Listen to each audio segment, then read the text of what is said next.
Os resultados da seleção brasileira em campo não vão bem, né? Desde a Copa de 2022, quando o Tite saiu, já foram 3 treinadores que passaram pela seleção. Ramon Menezes interino, o Diniz interino e depois o Dorival Júnior, que fez um ano de trabalho desastroso e não trouxe nenhuma cara nova para a seleção brasileira. E o que é que vem a seguir? Vem a pressão no presidente da Federação, da Confederação Brasileira de Futebol, Edinaldo Rodrigo Baiano, de 71 anos, e isso que nós vamos repercutir agora na matéria da revista Piauí, assinada por Alan de Abreu, que traz bastidores aí de coisas que estão acontecendo que muita gente não sabe na CBF, e nós vamos saber aqui um Bora Pro Papo de hoje, ó, camisa do Bora Pro Papo, para a gente debater isso aqui. Continue aí, depois da vinheta, vamos lá.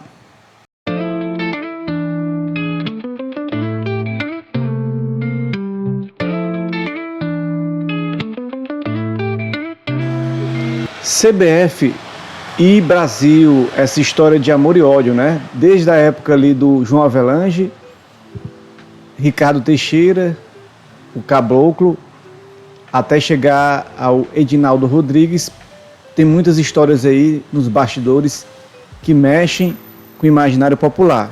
É verdade que na época do João Avelange e do Ricardo Teixeira, que são acusados aí de desvios éticos de corrupção, né?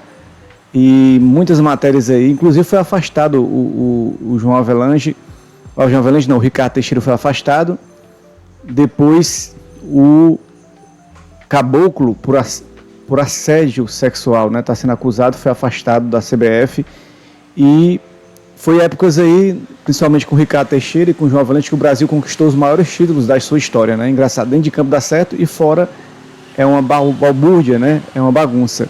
E o que dizer de Edinaldo Rodrigues, né? Edinaldo Rodrigues, que é o baiano que assumiu interinamente quando o Caboclo caiu, ele está na CBF aí, e essa matéria da Piauí vem trazendo aí, né?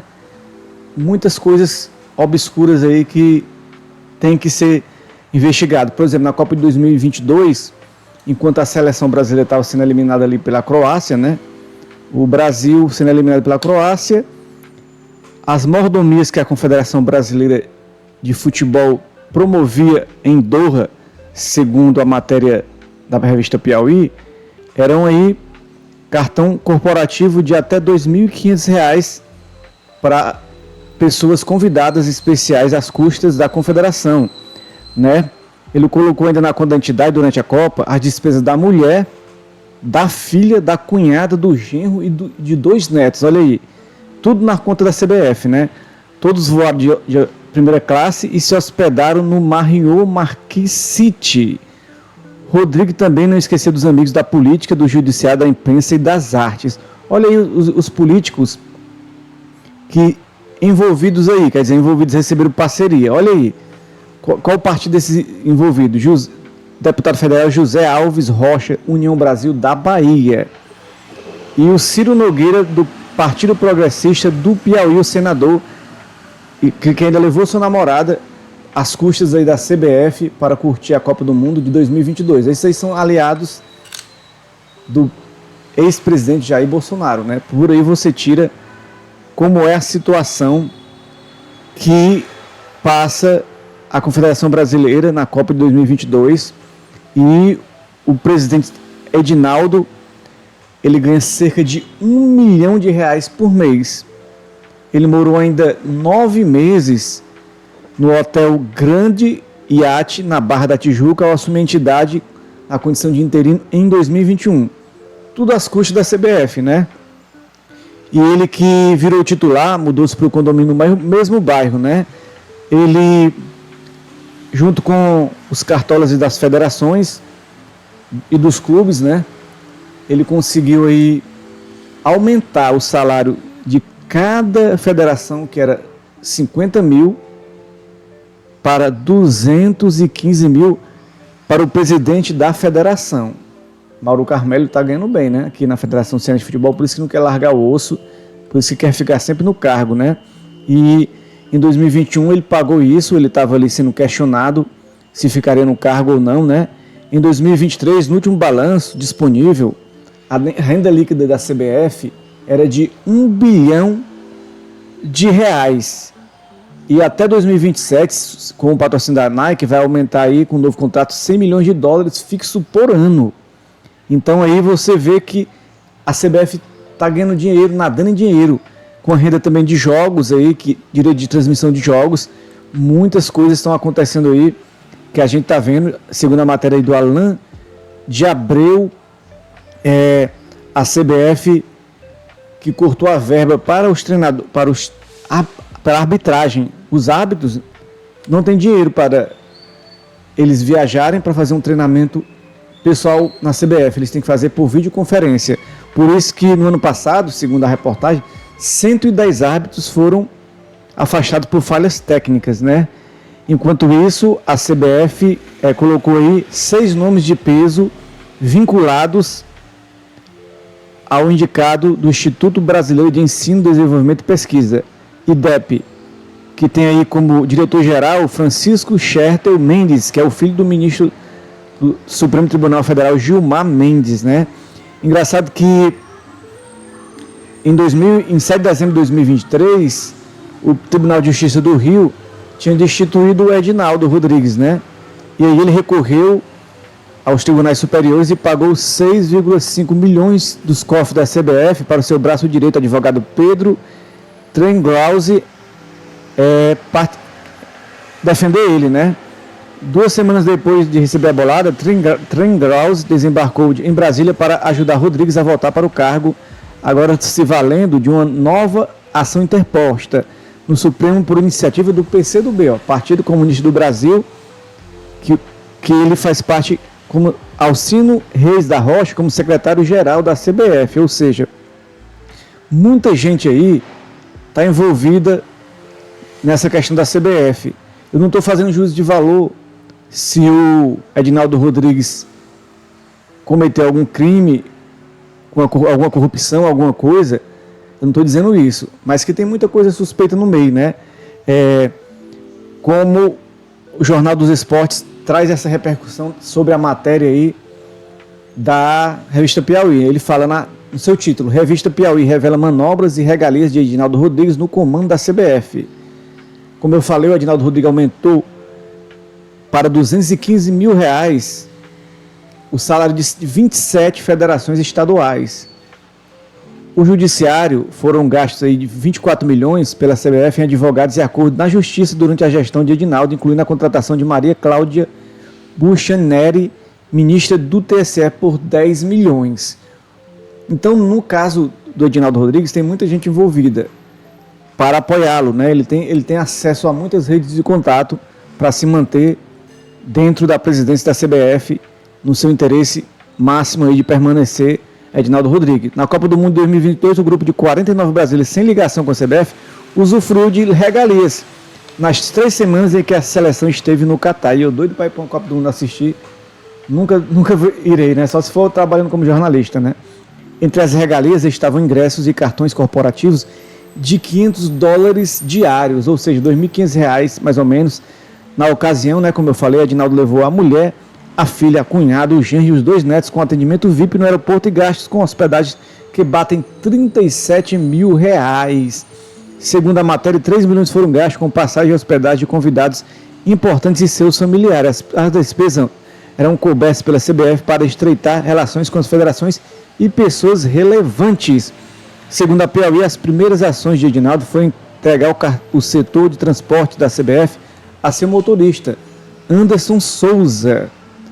A empresa tinha capital social de apenas R$1 e nenhuma experiência relevante no setor. Em apenas um único dia, a empresa cobrou R$ 158 mil para transportar 36 cartolas da CBF, ou seja, a própria CBF transporta os cartolas e ela paga para essa empresa que era do motorista dele, Anderson Souza, e ela recebe no fim o dinheiro, né? Em meio às regalias, Edinaldo implementou um sistema em que todas as decisões financeiras da CBS passariam por ele. Um caso simbólico foi o conceito de um controle remoto usado por Dorival nos treinos da seleção brasileira. O processo, que custava cerca de R$ 150, precisou da autorização direta de Edinaldo e demorou 2 semanas para ser liberado. Segundo o relato citado na matéria, o ambiente de trabalho na CBF era hostil, marcado por assédio e perseguição. Um dos principais casos é o da arquiteta Luísa Roça, que alega ter sido constantemente perseguida e assediada em sua trajetória na Confederação por nomes como Arnoldo Nazaré Filho e Rodrigo Paiva. Outros relatos afirmam a presença constante de prostitutas em eventos da CBF. Caramba, meu irmão. Aí é um caso de desvio ético-moral grande, né? Além disso, em vistoria, Luísa teria encontrado câmeras e microfones escondidos em detectores de fumaça no restaurante da Confederação. Olha, espionagem dentro da CBF. Isso é um caso gravíssimo, né? Luísa foi demitida sob a alegação de ter vazado informações internas para a imprensa. Em 2023, a arquiteta processou Nazaré, Filho e Paiva por assédio sexual e Edinaldo por assédio moral e foi indenizada por R$60 mil. Ou seja, Rodrigo Paiva e Nazaré Filho foram processados pela arquiteta por assédio, né? Então, situações aí graves aí na CBF que deve ser investigada. Não pode ser passado o pano. E a reportagem da revista Piauí, que eu vou colocar o link aqui embaixo para você acompanhar, é a gente debater isso. O que está acontecendo com a CBF, né? Os resultados dentro de campo não vêm. Quem que vai ser o técnico da seleção? Mourinho? Um bom nome, né? Jorge Jesus, excelente nome. Ancelotti, excepcional. Ou vai ficar com o Abel Ferreira? É um nome bom, apesar de ele ser destemperado, aí seriam nomes de 3 portugueses e um italiano, né? O futebol dentro de campo está precisando de um comando técnico, né? Alguém que saiba treinar, porque o Dorival não soube treinar a seleção brasileira. Ele tem as peças melhores do mundo. Por que não convocou o Casemiro mais? O Fabinho, jogadores volantes muito bons. O Brasil está precisando de volantes. O Renan Lodi do Al Hilal joga muita bola. O próprio atacante ali, o Marcos Leonardo do Al Hilal, jogando muito bem, não é convocado. Então essas questões aqui dizem aí, acusam-se, inclusive o Neto colocou no programa dele, né, que um empresário só coloca vários jogadores para ser convocado na seleção. Um empresário só consegue emplacar vários jogadores na seleção brasileira. Isso foi o Neto que falou num programa lá que ele faz na Band, né? Colocou um vídeo e tudo falando sobre isso, né? Mas, como eu disse, a matéria aqui, que é da revista Piauí, traz muitas reflexões para a gente no futebol brasileiro e no cenário. Até que ponto esse cenário aqui dentro da federação, da Confederação Brasileira de Futebol, pode interferir dentro de campo, né? Para o nosso futebol brasileiro. Que em relação a clubes, ele vem crescendo muito, as ligas fortes, né? Não pela CBF, ele vem crescendo muito, os clubes, porque as ligas são fortes, os clubes estão fortes. A SAF, que é a Sociedade Anônima de Futebol, que foi implementada na gestão Bolsonaro, que foi uma atitude boa, eu reconheço, sei dizer quando um governo como o dele não foi bom, em linhas gerais, mas nesse ponto, criar SAF foi importantíssimo, porque o mundo está se modernizando e o futebol precisa de modernidade, né? Mas o Brasil ganhou aí, ó. As Libertadores, praticamente as últimas Libertadores só deu o Brasil aí, só o futebol brasileiro. Mas quando chega em Confederação Brasileira e seleções, o Brasil perdeu a hegemonia. O país que é pentacampeão do futebol vai aí boiando há muito tempo aí, a ver navios e perdendo muito. Há muito tempo que ele não traz muito destaque no futebol de seleções, não é respeitado. Levou 4-1 da Argentina, uma vergonha, né? Para uma seleção que encantou com Garrincha, com Pelé, com Rivelino, com Sócrates, com Zico, com tantos outros jogadores, Ronaldo, Fenômeno, Romário, Bebeto, Ronaldinho, tantos jogadores encantaram no futebol brasileiro. E hoje passa por isso. Eu não estou condenando já o Edinaldo Rodrigues, porque eu não posso dizer que esses aí são desvios que ferem a lei, mas de ética, pelo menos, é muito grave, né? Prostitutas na CBF, em eventos da CBF, que palhaçada é essa, né? Pagar aí para as pessoas assistir a Copa do Mundo, gente que não tem nada a ver com CBF, elevar de 50 mil para 215 mil um salário de um dirigente da CBF. O Ronaldo Fenômeno, que eu discordo dele de vários pontos, mas como gestor ele provou que é bom no Cruzeiro, no Valladolid, no Orlando City, né? E onde ele passou, ele foi um bom gestor. Ele queria conversar e queria participar na CBF, queria ser um presidente, queria dar novas ideias, mas foi cortado, né? Então, fica aí esse questionamento, né? Porque aqui, ó, o canal da gente é Bora pro Papo. E a gente está aqui para discutir e conversar esses assuntos relevantes que surgem no cenário mundial.